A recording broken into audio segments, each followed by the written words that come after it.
trading မှာ technical analysis နဲ့ market တွေရောက်ပဲအရေးကြီးတာမဟုတ်ပါဘူး။ကိုယ့်ရဲ့ trading position sizing ကိုဘယ်လိုလုပ်ရမလဲဆိုတာကလည်းအရန်ကိုအရေးကြီးပါတယ်။ဘာလို့လဲဆိုတော့ဒါကပဲအမြတ်ရစီမှာလားငွေပြောင်းသွားစီသလားဆိုတာကိုဆုံးဖြတ်ပေးပါတယ်။ position sizing ဆိုတာ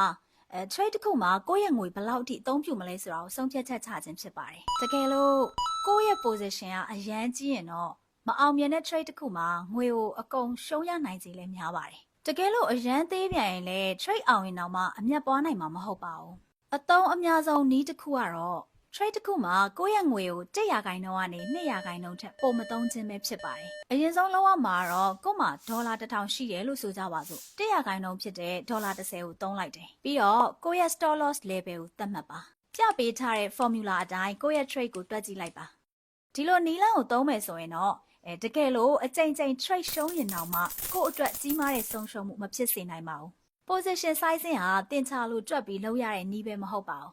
။ဒါကို risk management လို့လည်းခေါ်ပါတယ်။ကိုယ့်ရဲ့ trading စည်းကမ်းနဲ့ပေါင်းပြီး trade လုပ်ဖို့တော့လိုအပ်ပါတယ်။